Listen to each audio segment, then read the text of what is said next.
Basan ngrangge lintang ing angkasa kowe tega ninggal aku marang tresno iki wisanku pilihane wong tuaku sepurane yen gawe loro atimu.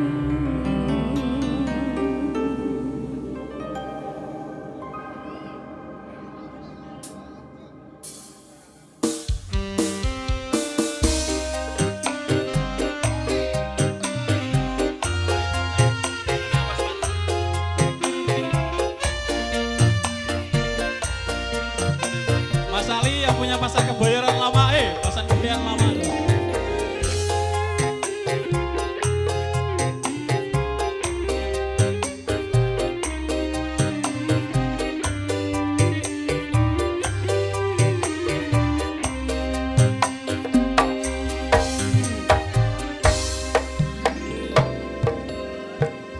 Kene opo sifatmu saiki wis beda kowe ninggalke aku mantengke wong liya opo rasa atimu saiki wis citra kaya lumut ning pinggir segara.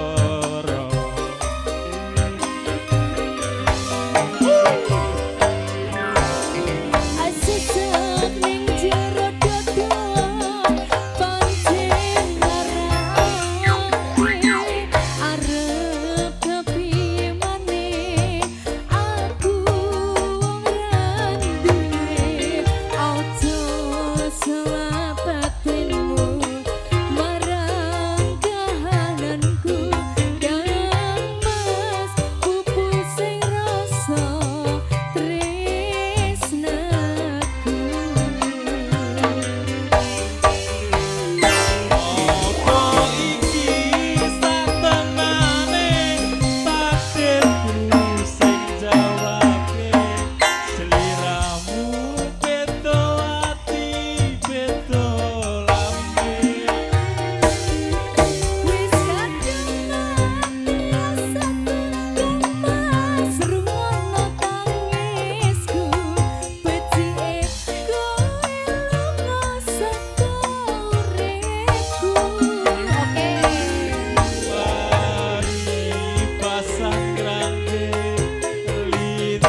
sudah. Kapan Matur lagi ya? sumadun. Kau ketemu kapan lagi Iya ya? kapan lagi? Wah, Nah. ya. Sekelanmu ya lunyune pol ngono lho kaya. Oke, dari teman-teman semuanya segera pasukan goyang bergabung bareng bersama kita.